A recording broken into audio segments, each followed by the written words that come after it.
Whenever you're ready. Okay, my name is Vashonda Carter. I missed the first speech, so everybody I'm pretty new to. I'm going to talk about Lula Bowlegs, and the reason why I'm going to talk to her because she was actually the namesake out of the town from Oklahoma, is Bowlegs, Oklahoma. And I'm from Seminole County, so this is very educational for me because I only lived 7 miles from here my whole life, and thought it would be pretty interesting for me to find out what went on in my hometown. I did print out some information on Bowlegs to give you some information on this. A little bitty town, so you may not know anything about it, but we'll go from there. Seminole first was a region for a lot of farming, which would be the corn, the oats, the hay, and different things like that. Back in the 1920s, a guy named O.D. Strothers wanted to go ahead and search out the town for oil instead of the farming. At that time, he was introduced to Lula Bowlegs. She was in her mid-30s and found out that on her acreage, she had a lot of oil. So she was one of the original billionaires of her time in Seminole County and also in Oklahoma, period. Once the oil rush hit, the boom hit Seminole County from the 1920s to the 1930s, it was a flood. I mean, the population increased by 20,000 people. So it was a very attractive place to go to.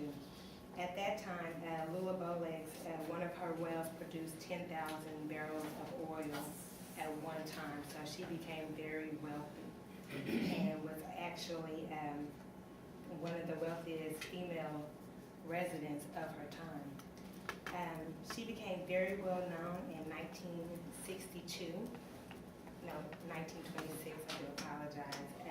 And she was honored in the Seminole newspaper.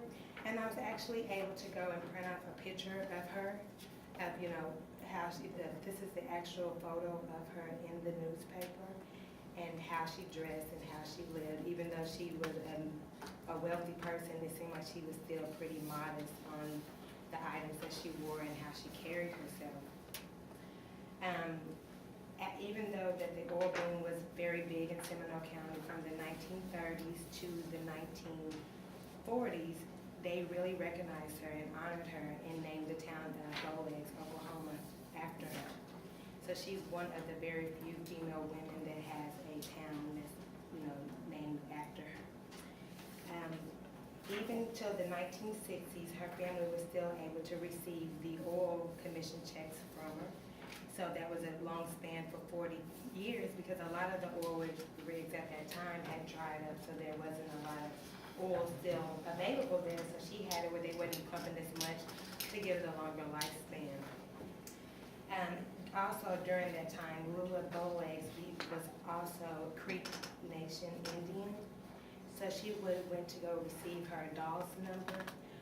What that number is if you have any type of Indian bloodline or had in the 5 civilized tribes, they wanted you to go sign up.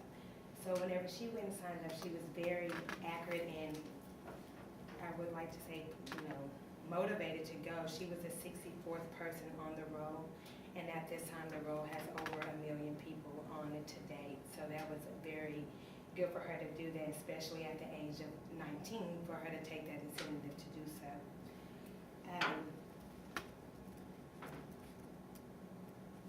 Then Lula Bowlegs actually married Bob Bowlegs and mothered 2 children. Their name was Ethel and Florence.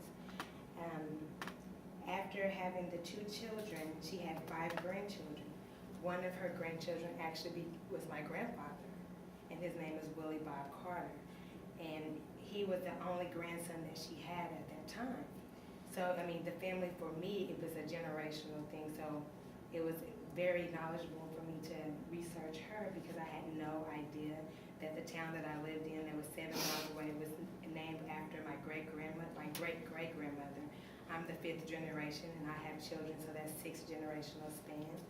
So now I was able to obtain the CDIB card, which is the degree of Indian blood, for me and my children, and we still reap the benefits of what she done 90 years ago. And some of the oil rigs are still pumping, so I mean, for her to have the insinuation to do that so long ago has really impacted our lives.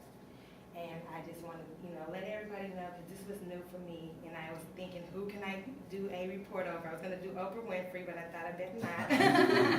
So I wanted to do somebody that was really close to me that I had no knowledge of. So that's how the town of Bow Lakes received its name, and it's very proud for me because of the knowledge that I was able to obtain.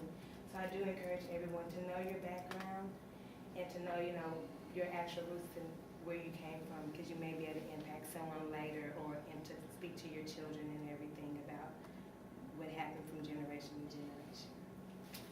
Thank you.